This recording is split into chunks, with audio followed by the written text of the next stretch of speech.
Iqbal park میں جو ہوا، یعنی جہاں مینار پاکستان واقع ہے، اس نے تمام سوالات کو ایک دفعہ پھر جنم دے دیا۔ یہ وہ سوالات ہیں جو کہ جب بھی ایسا کوئی واقعہ ہوتا ہے اس وقت اٹھتے ہیں، ان کے جوابات تلاش کیے جاتے ہیں۔ پھر جب وہ واقعہ پرانا ہو جاتا ہے یا جو ذمہ داران ہیں ان کو گرفتار کر لیا جاتا ہے، تو یہ سوالات اور ان کی نوعیت جو ہے وہ کم ہوتی جاتی ہے یا یہ فیڈ آؤٹ ہو جاتے ہیں۔ آلدو یہ ڈیبیٹ ہمارے ملک کے اندر، اس معاشرے کے اندر موجود ہے، اور جب بھی ایسا کوئی واقعہ ہوتا ہے تو یہ ڈیبیٹ دوبارہ الائیو ہو جاتی ہے۔ سانحہ موٹر وے جو ہوا، اس کے بعد آپ نے دیکھا بے شک ذمہ داران کو گرفتار کیا گیا، ٹرائل ہوا، پروسیکیوشن ہوئی، سب کچھ اپنی جگہ پر موجود ہے، لیکن ایسے واقعات ختم نہیں ہوتے۔ اب جو گریٹر اقبال پارک میں ہوا، جہاں مینار پاکستان واقع ہے، وہ شاکنگ ہے، اس لیے کہ وہاں ایک نہیں، دو نہیں، 10 نہیں، 20 نہیں، بلکہ تقریباً 300-400 لوگ ایسے تھے جنہوں نے ایک خاتون کے ساتھ دست درازی کی، اس کے کپڑے پھاڑے، اسے ہوا میں اچھالتے رہے، اور یہ تقریباً 2 گھنٹے تک یہ تمام سلسلہ جاری رہا۔ جیو نیوز نے اس حوالے سے جو خاتون ہے وکٹم عائشہ بیگ، ان کا بھی ورژن آپ کے سامنے رکھا ہے اور بڑی ایکسٹینسو کوریج بھی ہم نے کی ہے۔ لیکن یہ ڈیبیٹ اب زور پکڑ رہی ہے کہ کیا سزا کا یقینی بنانا ضروری ہے، یا سزا کی نوعیت ایسی ہو کہ اس سے کوئی بھی شخص جو کہ ذمہ دار ہے وہ عبرت کا نشان بن جائے، یا سزا اس طریقے سے دی جائے کہ جس شخص نے بھی یہ عمل کیا ہو اور ایسا گھنونا جرم کیا ہو، وہ سب کے لیے ایک عبرت کا نشان بنے، اور ہر ایک کو کے ذہن میں ڈر بیٹھ جائے کہ اگر ایسی کوئی گھٹیا یا غلیظ حرکت کی جائے گی تو پھر انجام ایسا ہوگا۔ جو قانون ہمارے ملک میں رائج ہے وہ اس حوالے سے کتنا کور کرتے ہیں، مذہب ہمیں اس حوالے سے کیا بتاتا ہے، یہ تمام باتیں ایسی ہیں جن کے اوپر رہنمائی لینا بہت ضروری ہے۔ میرے ساتھ اس وقت موجود ہیں جناب جاوید احمد غامدی، مذہبی اسکالر ہیں، ہم ان سے اکثر رہنمائی حاصل کرتے ہیں۔ غامدی صاحب، بہت شکریہ سر آپ کا۔ سب سے پہلے تو سر، اگر معاشرے کے حوالے سے بات کی جائے، اب یہ ٹھیک ہے، جو آپ کو معلوم ہوگا، جو موٹر وے پر ایک جسے موٹر وے ریپ کیس کہتے ہیں، وہ بھی انفارچونیٹلی ہمارے ملک میں ہوا، ٹھیک ہے، سزا ہو گئی جو اس کے اندر شامل لوگ تھے ان کو۔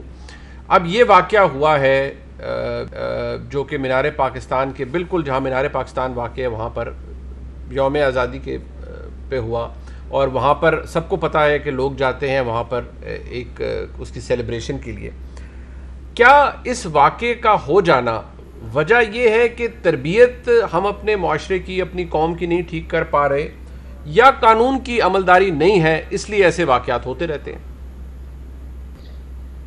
سب سے بڑی چیز وہی ہے جس کا آپ نے آخر میں ذکر کیا، ہم قانون کی حکمرانی قائم نہیں کر سکے۔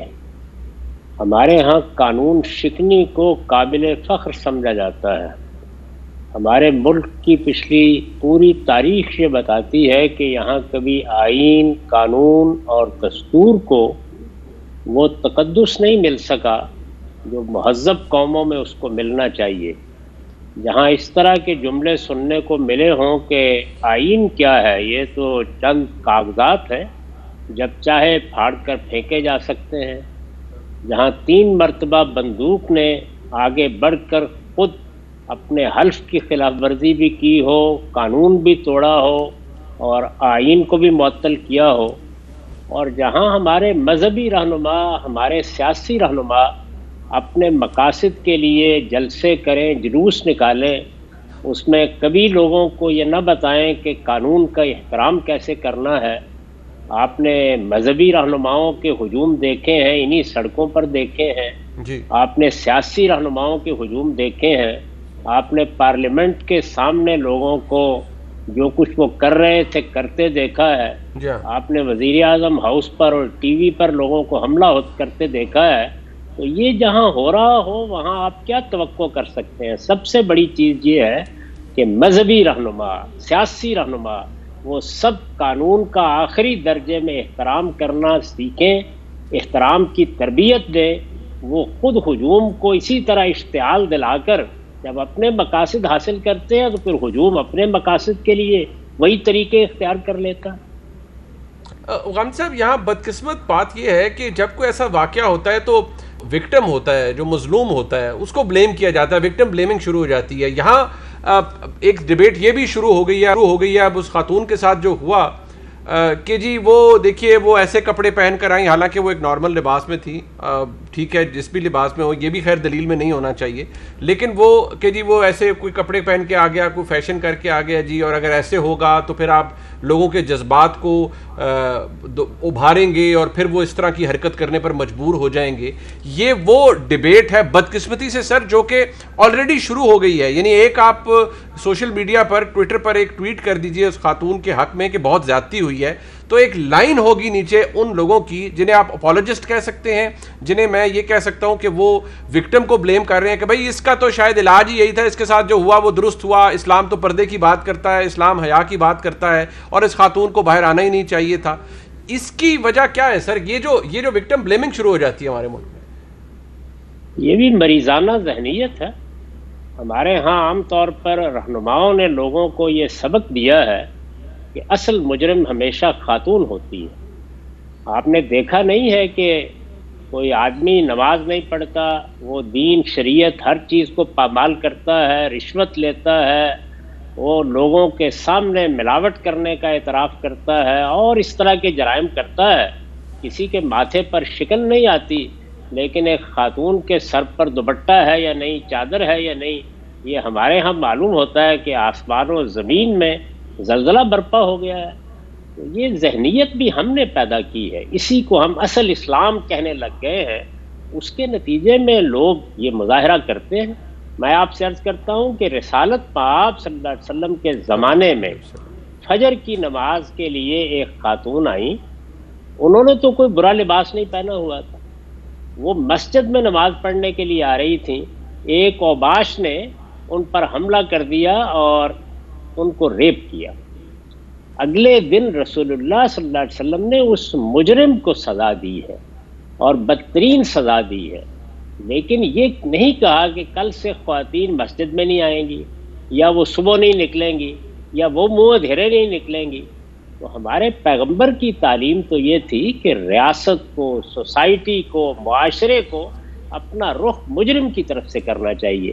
میں یہ کہتا ہوں کہ ایک خاتون یا ایک مرد برہنہ باہر نکل آیا ہے تو اس سے آپ کو یہ لائسنس مل گیا ہے کہ آپ اس طرح کی بدتمیزی اور ناشائستگی اس کے ساتھ کریں. اس کو بھی محبت سے اور مہذب طریقے سے سمجھا کر ہی اندر بھیجنا چاہیے.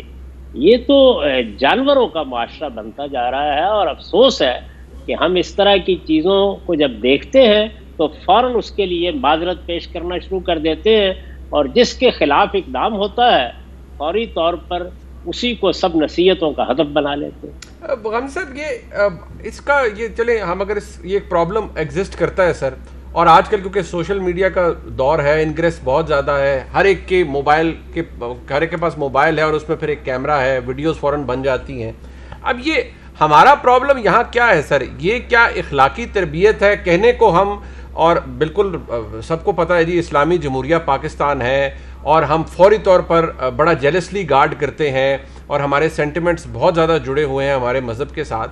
لیکن جب ہم اس طرح کی حرکتیں کرتے ہیں، اور یہ 400 لوگ تھے، شاید ان میں سے کوئی انسان ایک بھی نہیں تھا، یا اگر کوئی ہوگا، یہ اخلاقی گراوٹ جو ہے، یا اخلاقی اس کا سدباب کیسے ممکن ہے؟ اس کی تربیت کی جائے، کوئی نیشن کی دوبارہ سکولنگ ہونے کی ضرورت ہے. کیا والدین کو اپنے بیٹوں کو خاص طور پر ان کی تربیت اچھے کرنے کی ضرورت ہے، یا پھر ہم اسی ڈیبیٹ پر آ جائیں گے کہ بھئی ڈنڈا ہو ریاست کا جس کی وجہ سے سب سدھر جائیں؟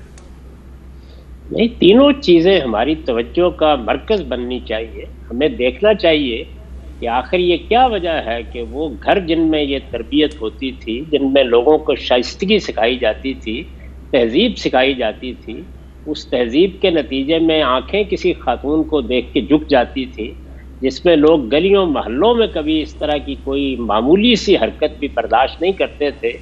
میں آپ سے عرض کرتا ہوں کہ 40 سال میں نے لاہور میں گزارے ہیں. میرے لیے باعث تعجب تھا کہ کیا یہ ہو سکتا ہے کہ 400 لوگ ہوں اور وہ سب کے سب اس وحشت پر اتر آئیں. تو اس کا مطلب ہے کہ کوئی بڑا حادثہ ہمارے گھروں میں بھی ہو رہا ہے، ہمارے خاندانوں میں بھی ہو رہا ہے. اسی طرح سے ہماری تعلیم کا کیا حال ہے؟ کیا فی الواقع ہم نے اپنی تعلیم کو کردار سازی کا کوئی مشن دیا ہے؟ یعنی صرف نصابات ہی تبدیل کرتے رہتے ہیں، زبانوں ہی پر گفتگو کرتے رہتے ہیں، یا کبھی یہ بھی سوچا ہے کہ وہ نئی نسلیں جو ہمارے پاس تعلیم پانے کے لیے آتی ہیں، سب سے پہلے ان کو انسان بنانا ہے، ان کے اندر شرافت پیدا کرنی ہے، ان کو تہذیب کا سبق دینا ہے، انہیں اچھا شہری بنانا ہے، انہیں یہ بتانا ہے کہ وہ انسانیت کا شرف بنے۔ تو کیا فی الواقع ہمارے ہاں یہ صورتحال ہے؟ ذرا ایک نظر ڈالیے، آپ تو صحافت سے متعلق ہیں، اور جا کر جمعے کے خطبے سن لیجئے، کیا فی الواقع ان کا موضوع یہی چیزیں ہوتی ہیں؟ یعنی ہم بتاتے ہیں اپنے سامعین کو کہ تمہارے اندر تہذیب، شرافت کیا چیزیں ہیں جن کا فقدان ہوتا جا رہا ہے۔ تو یہ ہماری ہر سطح کے اوپر کمزوریاں ہیں، یعنی خاندان کی سطح پر بھی، تعلیم کی سطح پر بھی، مذہب کی سطح پر بھی، سب کو مل کے انہیں دور کرنا چاہیے۔ اسی طرح اگر لباس کے بارے میں یا باہر نکلنے کے آداب کے بارے میں کوئی بات کرنی ہے تو اس کا یہ موقع نہیں ہوتا۔ عام حالات میں ہمیں اپنے بچوں کو، اپنے گھر والوں کو، اپنی بچیوں کو، سب کو یہ بتانا چاہیے کہ وہ تہذیب اور شائستگی کے طریقے اختیار کریں، ہمیشہ ڈیسنسی کو پیش نظر رکھیں۔ یہ عام حالات میں تعلیم اگر نہ دی جائے تو اس طرح کے موقعوں پر جزا فضا اور ماتم کرنے سے کیا حاصل ہوگا؟